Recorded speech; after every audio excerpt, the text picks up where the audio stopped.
Okay folks, so this is how you can complete professional development assignment 2 for Ben. I thought I'd put this together as I know there's going to be a little bit of confusion or a little bit of uncertainty as to how to complete it. So as you can see at the top there, you prepare an appropriate documentation for the use in the selection recruitment interviews or activities. You've got to complete a application form. So all of this should be on the assignment brief as you open it from Moodle. Just make sure you complete all of the documents on there. Can you also add your personal CV? You should all have one of these. I'd like to think you've probably done one at school or you've done one at home where you've applied for certain jobs. Just make sure that's linked to the job that you're going for, which is the multi-sports role. So for example, you might put in there other skills and qualities that you have that link to, you've got good leadership and stuff like that as a coach. Make sure you then do your application letter or covering letter. Make sure you introduce yourself, why you want the job, etc, etc. Use those bold headings on there, which is being highlighted to you in this video. That should be really, really straightforward, okay? As you go on to P6, as I just scroll down here, give me 2 seconds. So as you can see, you need to complete a micro teach. So this is the bit that gets a little bit more complex.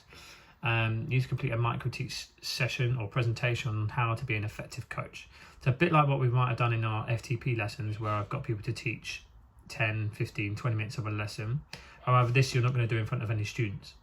You're going to film yourself, so just prop your camera up and create maybe a little presentation and try and complete those headings there. So how would you be an effective coach? And to pretend this is an actual interview as if that was part of it. So how should a coach act? The skills of an effective coach, the dress code of an effective coach, how an effective coach would behave, roles and responsibilities, any qualifications that you'd expect to see of an effective coach. All right, you've got to think as if this was in an interview, so don't rush it. It's got to last sort of between 15-20 minutes. If it's if it's a couple of minutes short or whatever, don't worry, that's fine. But just make sure you are answering the question, what is an effective coach? Okay. After you've done this, you need to create interview questions that you'd use as an interviewer. So imagine now you're working for the coaching company and you're trying to employ this multi-sports coach, and make sure you then, create maybe 10 questions as to what you'd want to know of the person that's applying. You can then ask these questions to someone in your family, mum, dad, granddad, brothers, sisters, whoever it may be, and just make sure that's videoed as if you're the interviewer. All you then do is then flip that over and reverse it.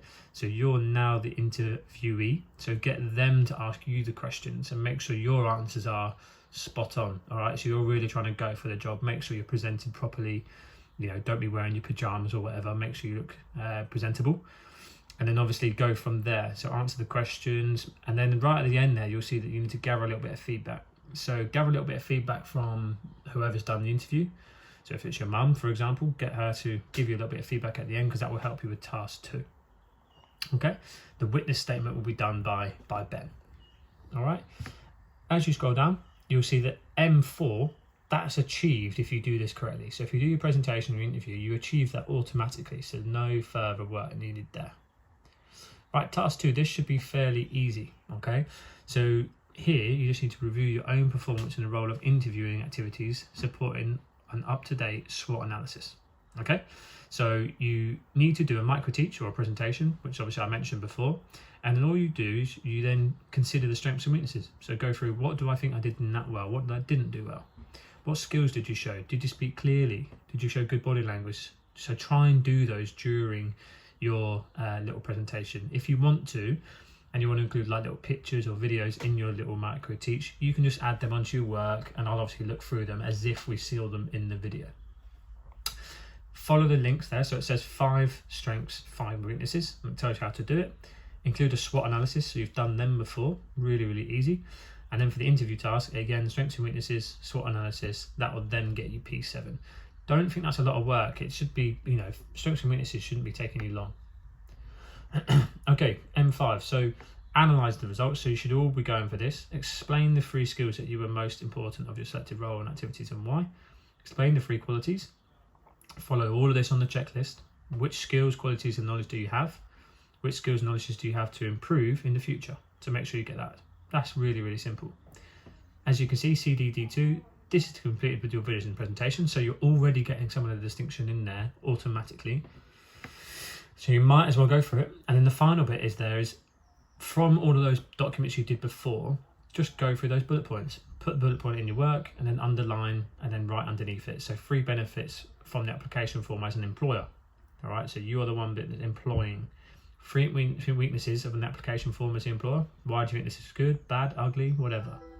Interview, same thing. So 3 benefits, 3 weaknesses, presentations, so on and so forth.